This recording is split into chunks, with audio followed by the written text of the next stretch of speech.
दोस्तों, बचपन से आप और हम सुनते आए होंगे कि जब जब धरती पर अत्याचार बढ़ा है, तब तब भगवान ने किसी न किसी रूप में जन्म लिया और बुराइयों का अंत किया।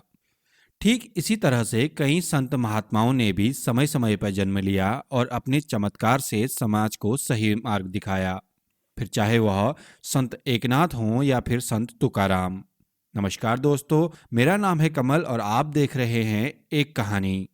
तो आइए चर्चा करते हैं कुछ ऐसे संतों की जिन्होंने अपने चमत्कारों से ज्यादा अपने ज्ञान और परमार्थ से लोगों का कल्याण किया। संत एकनाथ महाराष्ट्र के प्रसिद्ध संतों में से एक माने जाते हैं। महाराष्ट्र में इनके भक्तों की संख्या बहुत अधिक है। भक्तों में नामदेव के बाद एकनाथ का ही नाम लिया जाता है। ब्राह्मण जाति में होने के बावजूद इन्होंने जाति प्रथा के खिलाफ अपनी आवाज तेज की।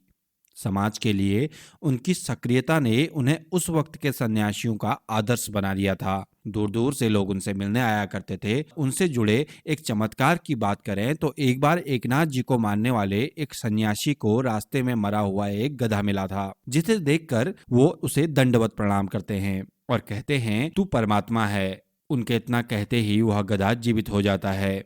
इस घटना की खबर जब लोगों में फैलती है तो वह उस संत को चमत्कारी समझकर परेशान करने लगते हैं। ऐसे में सन्यासी संत एकनाथ जी के पास पहुंचता है और सारी बात बताता है। पर संत एकनाथ जी उत्तर देते हुए कहते हैं, जब आप परमात्मा में लीन हो जाते हैं तब ऐसा ही कुछ होता है। माना जाता है कि इस चमत्कार के पीछे संत एकनाथ ही थे।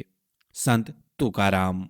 भगवान की भक्ति में लीन रहने वाले संत तुकाराम का जीवन कठिनाइयों से भरा हुआ रहा।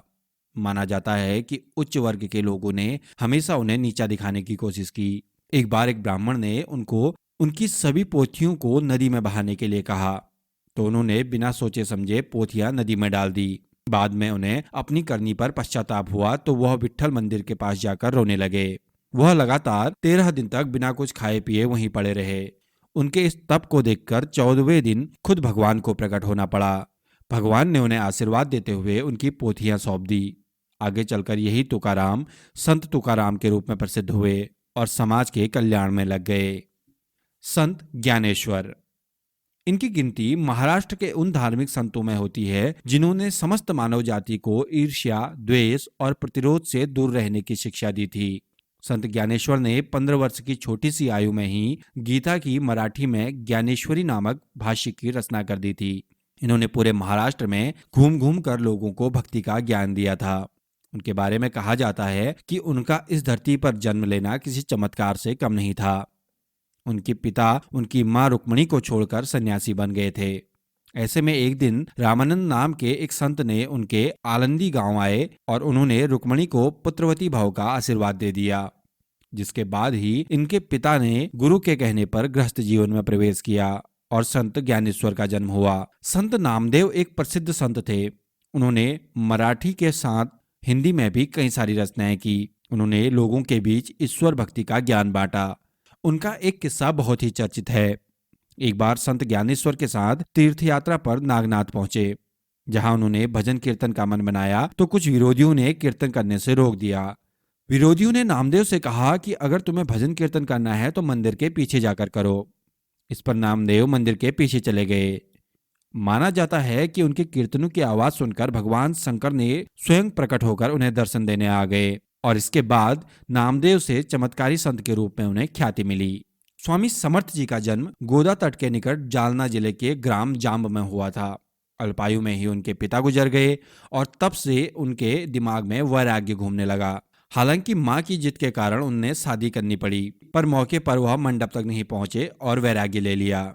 समर्थ स्वामी के बारे में कहा जाता है कि एक शव यात्रा के दौरान जब एक विधवा रोती रोती उनके चरणों में गिर गई थी तो उन्होंने ध्यानमग्न होने के कारण उसे पुत्रवती होने का आशीर्वाद दे दिया था।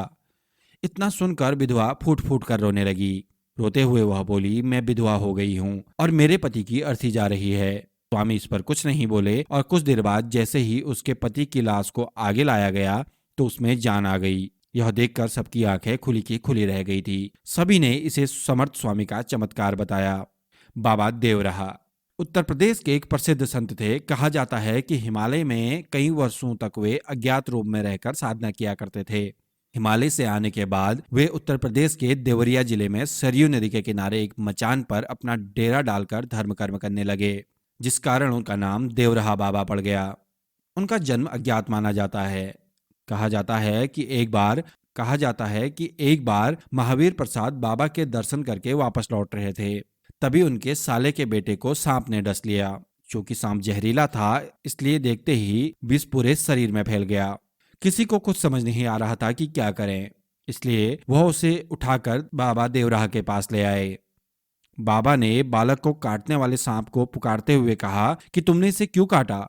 तो सांप ने उत्तर देते हुए कहा कि इसने मेरे शरीर पर पैर रखा था। बाबा ने उसे तुरंत ही कड़े स्वर में आदेश दिया कि उसका विष खींच ले, और आश्चर्यजनक रूप से सांप ने विष खींच भी लिया। बाबा के इस चमत्कार की चर्चा चारों ओर फैल गई। दोस्तों, हम आगे भी सिद्ध संतों की कहानियां आपके लिए ऐसे ही लाते रहेंगे। तब तक के लिए नमस्कार।